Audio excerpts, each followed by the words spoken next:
Hello, I just got a new camera and I'm still like trying to figure it out.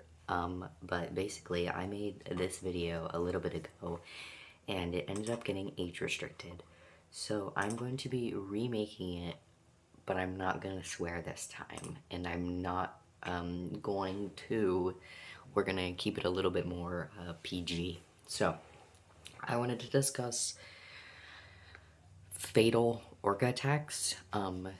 So there are no fatal orca attacks on humans, like no records, while in the wild.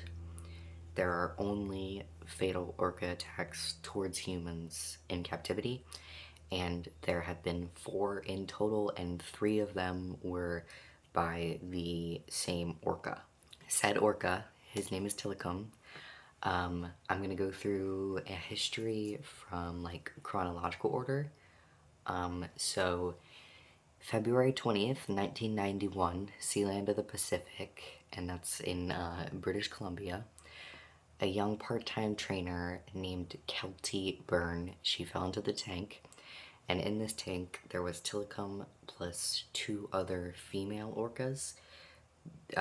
Orcas are a female-led or female-dominated, whatever, species, and Tilikum at the time was he was young, he was quite small. Both of these female orcas were significantly bigger than him, and there had been documents of aggression in the cage tank. Sealand would deprive the 2 female orcas of food if Tilikum didn't perform well enough, so they would blame him. So in the mornings, the workers would come in after the night of them being locked together in a tank, and their Tilikum would have the scrapes from the other orcas. Anyways, so she slipped and fell into the tank. The orcas basically were grabbing her and pulling her towards the bottom, and she eventually ended up drowning. And that was her cause of death. Take multiple hours before her body could be removed from the bottom of the tank because of how like aggressive they were. Tilikum ended up getting transferred to SeaWorld in Florida after that. Sealand shut down and he was sent to SeaWorld. Keep SeaWorld in mind. 1999, this is going to be July 5th, Orlando, Florida SeaWorld. Daniel Dukes was trespassing on SeaWorld property, and he slipped and fell into a tank, but there wasn't really, he would have had to be like up messing with, like you don't just like walk around SeaWorld and fall in an orca tank, you know what I mean? Like you have to be like messing with stuff. He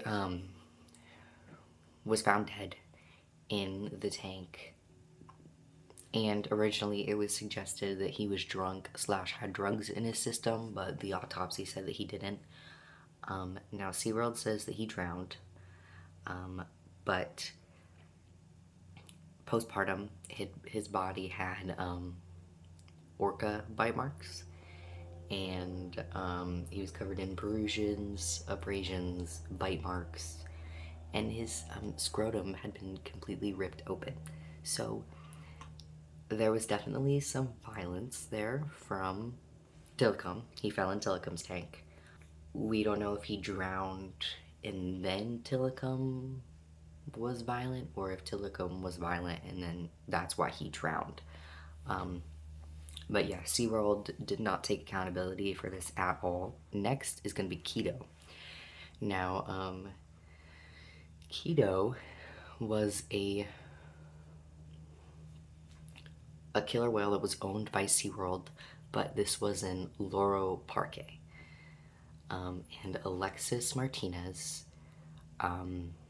was the name of the trainer, and during the training session, Keto pulled Alexis under the water and then rammed him in the chest until he ended up dying of internal bleeding. Even Alexis said that he like Keto was like acting kind of strange that day. His behaviors were off. This is another example of when Alexis's body sunk to the bottom. Keto was basically, after he had let it go, Keto was basically playing with it, and it took a really long time for them to recover his body from the tank. Also, I didn't mention, but the Keto incident happened December 24th, 2009, which is like one of the saddest things ever. Christmas Eve, that sucks. That really sucks. Yeah, I feel really bad for his family. So one of the most well-known incidences of fatal orca attacks on humans is what inspired Blackfish. It's going to be Tilikum, and it was February 24th, 2010. Tilikum ended up killing Dawn Brancho. We're going to call her Dawn.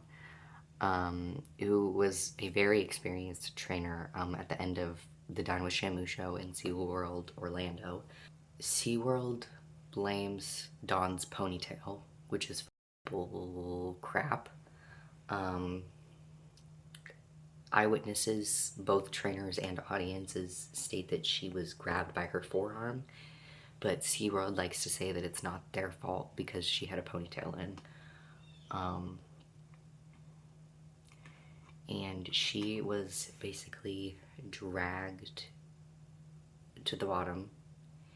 And so the Dine with Shamu show was, so here's the tank, and then you have like an underwater view and then like an above water view.